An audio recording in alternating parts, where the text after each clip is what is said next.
This baby is delivered 3 days ago. At 28 weeks and 800 grams, there is no way this baby would be alive today were it not for this neonatal intensive care unit.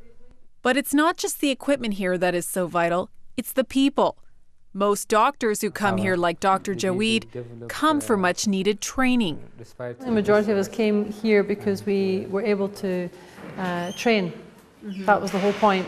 And all of us feel that that is the key to making a difference in the medical care in this country. And that care is usually free of charge to Afghans. After losing several children due to labor complications, Ferosa ended up with a fistula, a tear in the bladder that leads to incontinence and social isolation. And that would have been her fate were it not for this young doctor. She trained at Cure and received special training outside the country to repair fistulas. Now Ferosa is ready to go home and get on with life. I find the patient before condition was very upset and had hard life. Everybody tried to ignore them. I think this is the best time for a doctor, and this is the best memory of a doctor. Right. It can't be more than this. And it can't get better for Dr. Hill, who trains these doctors. It's about capacity building, giving Afghans the tools to rebuild their country. You're very proud, aren't you? Yeah, just proud of.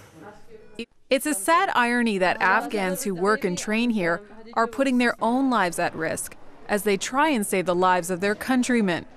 Hospital Administrator Jim Klein explains. I've got a series of letters that are up in my file that are threats to our employees because they're identifying with an NGO, an international NGO. Cure International is an American charity and Christian. We're very upfront about who we are and what motivates us, but we also adhere to the laws of the country, are very sensitive to the culture, and do the best we can to keep our people out of harm's way. But it's a sensitive issue and one that we have to be very cautious about. Still, that doesn't deter people from coming, including the Taliban. So there is, without a doubt, times when we are treating Talibs and member of Talibs. They're family members. They're here.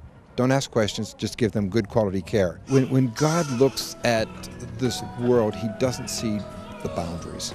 He just sees people who are needy. And so this whole region is just so needy. That's what God sees.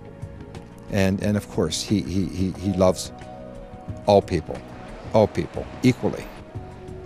And that's why he sent his son. And that's why he sent us. I mean, in a sense, you know, if God's going to act in the world, if God's going to be active in the world, his people have to be active.